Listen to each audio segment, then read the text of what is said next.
iOS 7 was a very controversial update, from it redesigning everything and it being notoriously buggy on launch and especially in beta. So I thought to myself, why not give both the first and second beta of iOS 7 a try? So today we will be trying the first and second beta of iOS 7 on this iPhone 5, and yeah, let's get into this.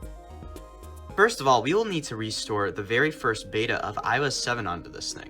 And now we will be using Powder Snow to do this, as right here I have an iOS 7.1 device. And we will be taking the blobs from this to restore iOS 7.0 beta 1. On this Mac, I have the IPSW file for iOS 7.0 beta 1, and I'm going to be using Legacy iOS Kit to restore that onto this device. So let me get this device connected up with a lightning cable, and of course right here I have Legacy iOS Kit, so let me get Legacy iOS Kit up and running here. It's probably, oh, I guess I don't have to update it. We're going to do a restore downgrade, and I'm also going to disable baseband update. I heard this from somebody in Legacy Jailbreak's Discord server to try this, probably throw in their user. And okay, so now we're going to do a restore downgrade. We're going to use Powder Snow 7 blobs, IPSW file, yeah, right here, 7.0. I'm going to select my base IPSW for iOS 7.1, and finally I can select my base SHSH. So I'm going to go to my downloads. I'm going to go to my old Legacy iOS Kit folder from forever ago where I have my blobs for this device, SHSH.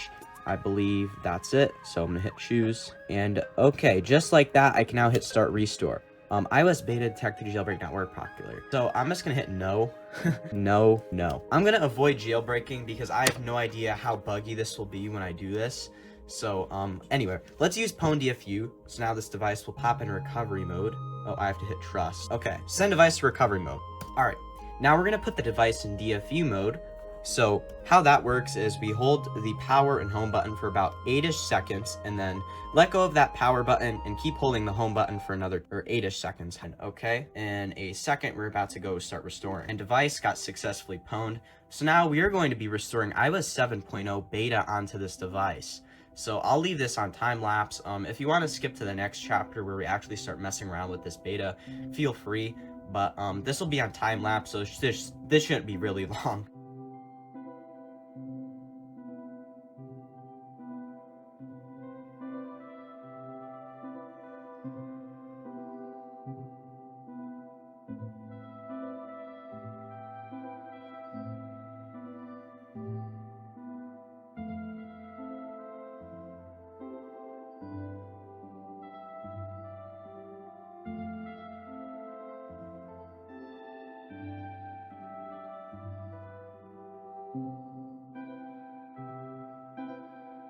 Okay, after 10 minutes of restoring, I believe iOS 7 is booting on this thing. I will throw this right here so you can see. This will be interesting.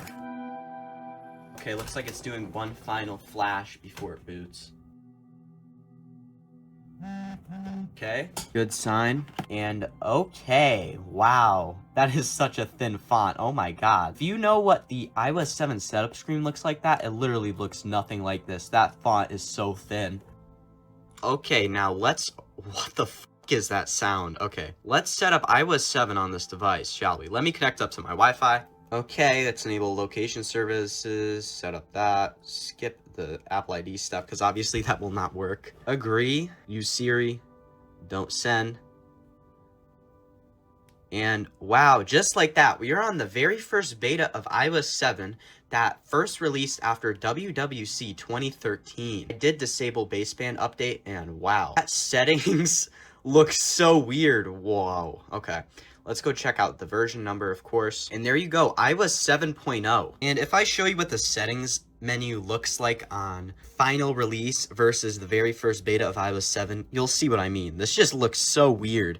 Like, it went with this all blue and white look versus like colored icons on each of these things and options. So very interesting that they changed this, but yeah, and overall, I know how I mentioned the font overall looks significantly thinner. I think they're using some ultra thin version of Helvetica Neue, and they're using a slightly more thicker version on iOS 7 full release. And this is iOS 7.0.4, so this is one of the earlier versions of release iOS 7, but you can kind of see how weird this is overall.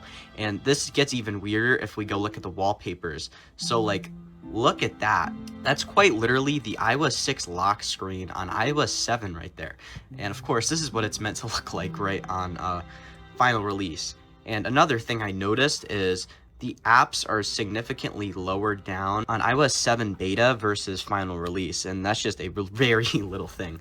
Now let's go take a look at the wallpapers, and oh yeah, look, another visual bug right there. Looks like the wallpapers are just not showing up for me. Here, they are. So this is very interesting. And not only that the wallpapers are not showing up, this quite literally is an iOS 6 graphic on iOS 7. So very weird. And another thing I noticed from just messing around with this thing, let's go look at the control center on iOS 7. Release, right? Now let's look at it on the beta. Very weird. I don't even think you can access AirPlay on full release here, but it's on iOS 7.0 beta 1 for some reason. I do not know why, but it's very interesting. And also, like, if we look at deeply at like these music player thing right here, it just shows like the 000 automatically when you're not playing something, but here it has like a couple dashes on the final release. And this wallpaper you're looking at right now never made it to the final release if we look through the wallpaper selection on the final release of iOS 7. Things like the weather app appear to not have changed, so nothing really unique here. The notification center does look significantly different. This one has like less contrast versus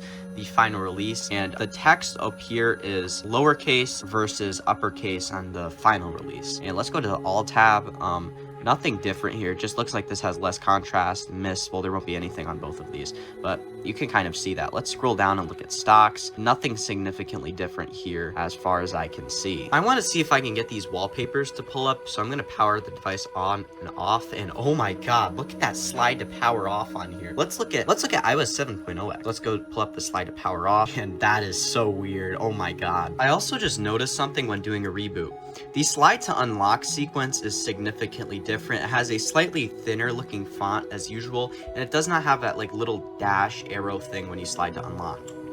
And it also has that iOS 6 slide to unlock sound there too as well. Let's check out some other things like folders, and this is so unblurred. Like the folders background's literally blending into the wallpaper. It's so weird. Also, let's try out some of these shortcuts from the control center. Let's see how this works.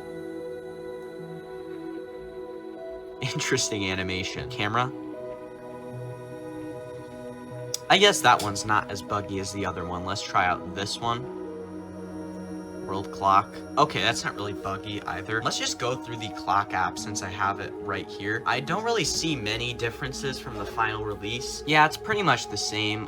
Maybe this is a brighter white. I honestly cannot tell. Let's take a look at the notes app. I'm curious how much this changed. It really didn't change. The maps app looks slightly less flat on here. I don't know how else to describe it. If we look deeply on like that search bar right there, it kind of reminds me of like Google's early material design with how it looks, where it kind of has like a little shadow there. And it also has a slightly different design at the bottom. Like I have the option for 3D right here and some slightly different icons compared to the full release. Let's try out multitasking and see if anything's different here. Nothing different from what I can see. If you go into FaceTime, you can see this has way less contrast on the blur with me in the background, of course, and this one's much more blurry and has like a white look on top of it. So very interesting. Also, every once in a while I get this bug where half the dock just disappears. I'm not sure why, but it's like half the blur effect just goes away. It's very weird. The search function also really does not look much different, although this looks like a lot less blurred here. But yeah, there's not much difference in the videos application. Let's take a look at the game center because I'm kind of curious on how this looks. The only difference here is when it fully loads up right here, it says game center instead of sign in with your Apple ID on 7.0 beta. And there's also a slightly different read here. So it says use your Apple ID to play games with your friends wherever they are on the beta. Full release, it says start using Game Center with your Apple ID to play games online with your friends wherever they are. So just a slight difference in wording, but kind of weird. And down here, it has some slightly different options, although I think they do the same thing. Want a different ID for Game Center versus create a new Apple ID. Forgot your Apple ID or password, and it's just the same. But yeah, you can kind of see how many differences there are. It's just such a weird beta. But I mean, for the biggest redesign ever, it's all right. It's very buggy. Let's take a look at Newsstand now. The only difference is the text down here is unreadable for some reason. It really has the same amount of blur from what I can see. Status bar, some shadows when it goes into apps. I just noticed that. It doesn't really have that on full. No difference in the calendar. And know how the beta has that weird slide to unlock? I just noticed on full release that weird slide to unlock still made the cut if you go to the wallpaper selection. So pretty cool. And overall, there's much more shadowing on iOS 7 Beta 1 overall compared to the final release, which honestly looks a bit better with all the parallax effects. I don't know why they didn't keep this. It's not really mimicking much anyway, so I don't know why they couldn't just keep in drop shadows. Drop shadows does not mean it's not minimalistic. I don't know. Another thing I just noticed is on iOS 7 beta, the flat icons for all these third-party apps that are connected to iOS are still skeuomorphic and glossy. But if we look at the final release, they are actually flattened out. There is virtually no difference in the camera app other than the HDR option being towards the bottom with a much more unreadable thing. The only difference from beta to the final release in the Contacts app is the search bar is left aligned instead of center aligned. It also has, instead of like a all white thing around the search bar, it's black on the final release versus the beta. So weird. And from looking around here, there's not many other significant differences other than the voice memos application being absent from the iOS 7.0 beta. I really don't know why this was on iOS 7.0 beta. Very weird. Maybe it's because of the certain IPSW file I'm using. I don't know. It's just so weird. Such a weird operating system. But overall, that just kind of concludes my look at this. There's not much other stuff I can go look at. I mean, I can look at the stocks app. There's nothing different here, noticeably, other than there being a Yahoo thing down here. Although this could be different because of I'm using HB to fix this. But yeah. So the first thing we will need to do is, of course, restore iOS 7 Beta 2 onto this iPhone 5. So here's my Linux computer. We will be using this to restore iOS 7 Beta 2 onto this device. So let's first of all get this iPhone 5 connected up to this Linux computer. We will now run a program known as Legacy iOS Kit to restore this firmware onto this iPhone 5. We will hit Restore Downgrade. We will use Powder Snow 7X Blobs. We will select our target IPSW, which will of course be the iOS 7 Beta 2 IPSW. We will now select our base IPSW, which will be iOS 7.1, as that is the iOS version I am restoring from. Then we will select our SHSH blobs, which of course will be for iOS 7.1. And then finally, we can hit Start Restore. I'm going to disable the jailbreak option as that never works on betas. I'm going to hit yes, verbose boot, I don't need that. And next thing we'll do is put this into DFU mode, which is just holding the top and home button for about 8-ish seconds, and after that 8 seconds, let going that top button and keep holding the home button. And looks like we are restoring it onto this device. Now, I will leave this on time lapse and I'll make it quick, but feel free to skip to the next chapter.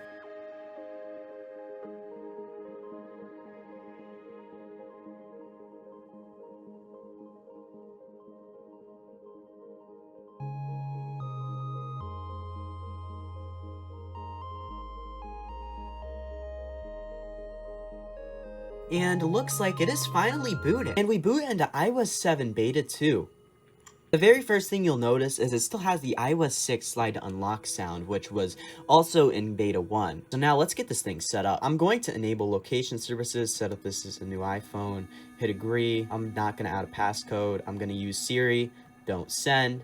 And we're going to hit OK, and we boot into iOS 7 Beta 2. Now, the very first thing you'll notice about this beta is the default wallpaper is a different wallpaper to the one you saw in the first beta. I will, of course, throw up some footage of what that looked like, but it is different. But that one wallpaper that you're seeing right here ended up still being in the first beta, it just wasn't the default. And if you go to the wallpaper selection, you still get that one weird bug where you see the lock screen of iOS 6 and iOS 7. And if we go into the wallpaper selection, you will see that old wallpaper from Beta 1 is completely missing. And it is still pretty much the same wallpapers that you saw in iOS 6 besides this one right here. And from time to time, you also get this bug where the dock's blur just completely bugs out and it has got like a tinted white look to it. This also was the first beta of iOS 7 to get iPad support, which weirdly was not on the first beta. And I definitely really need to make a video on this, but I just want to get my hands on like an iPad 4th gen or something like that so I can get a much smoother experience other than using something like an iPad to restoring this beta on there. It would be very much slower. The control center also looks a lot more closer to the final release. So here's final release's control center, and here's the control center here.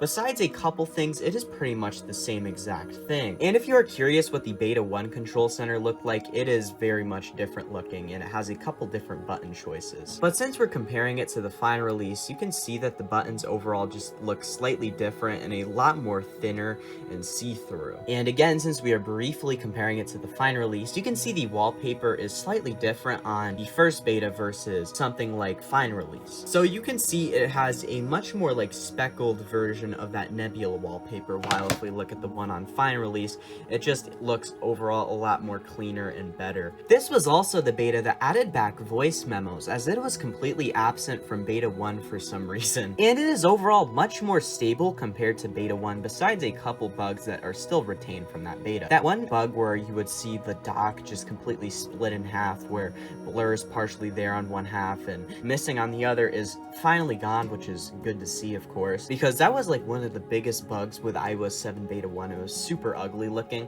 but one of them that is still retained is the folders not really having any blur until you open them, which, I mean, it's a beta. This was actually fixed in the final release, for example, just so you can see. Like, you can see that here. Apparently, searching with Spotlight Search was also overall a lot more faster. This beta also removed a lot of the shadows that you would see on things like the apps and the text up on the status bar, as if we take a picture of beta 1 and some footage from my last beta video, you can see it looks pretty different, and there's a lot of shadows unlike this beta. So here's a different wallpaper, and you can see there's not really any shadows here, and this wallpaper just overall makes it a lot easier to see if there's shadows. People have also talked about this on my beta 1 video. The iTunes Store icon is overall slightly different looking on beta versus final release. So if we go zoom in really closely on that right there, you can see it is a lot less like dark purple towards the bottom with that gradient. While if we look at beta 1 and beta 2, there is a much more intense gradient, and overall the iTunes Store icon is just a bit bigger. Also in the weather app, this thing was implemented where you could see all of your weather locations stacked on top of each other. This was also absent from beta 1. And also this UI looks so cool, like with this like gradient down here. This almost looks skeuomorphic, and it's like a mix, and that is just so cool with this beta. Like, you can tell there's so many remnants from iOS 6, and it overall just makes it look really cool. Still, like beta 1, there were much more lowercase fonts in the notification center, so you can see it up here. All these icons up here with like today all in mist and your notification center have a lowercase font look, while up here you get one uppercase font in front of the lowercase fonts. And I know that's a really tiny detail and that really doesn't matter, but just looks a bit better. The Game Center font is still the very thin version of Helvetica Neue on the rest of this operating system, but it has a matching text to what you see on the final release, as this was slightly different on beta 1. And another cool remnant from iOS 6 on iOS 7 beta 2 is the cannot connect to the App Store screen. It looks a lot more skeuomorphic looking, and it has the older App Store icon and everything. And this kind of looks like macOS Mavericks, not gonna lie. But here you just get your like normal notification thing here. Now here is something I really wish I could show you. After updating to beta 2, you would apparently be greeted with a new welcome screen, which is actually the standard on iPhones to this day. Now this is something I really wanted to test out on the iOS 7 betas, and that's whether Siri works or not. What is the weather in New York? I don't think it's working, because normally you would get an immediate answer, but it doesn't look like I'm getting that. Sorry about this, but I can't take any requests right now. Yeah, there you go. You can see it doesn't work. And on some other earlier versions of iOS 7, it doesn't even work. I think this may be one where it doesn't work. This is 7.0.4. What is the weather in New York? I'm really sorry about this, but I can't take any requests right now. Please try again in a little while. And yeah, there you go. You can see it doesn't work on this 7.0x version either. And back to that weather icon. This may be a little tiny thing that you may not even notice, but this weather icon here has a much more brighter gradient that is much more larger compared to the final release. So you can see that here, that gradient looks a lot less significant. Also, like beta 1, slide to unlock overall looks a lot more different on beta 1 and 2, as you can see, and it just lacks that one arrow on the left side of it. And it also has a much more thin font, and I kind of prefer that look, to be honest. Like beta 1, the icons and settings have a much more blue look compared to final release, as you can see. And the older slide to power off from beta 1 is still here, and of course this is 7.0x, so it looks slightly different. If you are curious what it looks like on 7.1x, iOS 7, here you go. It's much more in line with how it looks today, although iOS 27 did just change how that looks very slightly. And the FaceTime sign-in is also much more in line with final release, as if we take a look at that very first beta video I made, you can see that it has a much more tinted look on beta 1 versus beta 2. But yeah, that is a look at iOS 7 beta 2. I will definitely be doing beta 3 at some point, because I'm very curious on how that looks compared to beta 2. If you enjoyed this video, please consider dropping a like, subscribing with notifications on, sharing the video, hyping the video, and also please consider checking out my social media accounts, which you'll have in the description and in the end card. I have a second YouTube channel where I post my short form content. I have a TikTok, I have a Reddit, and I have a Twitter. But yeah, this has been Derek from CertifiedLegacy, and I'll see you in the next video. Bye-bye. What we do here is go back.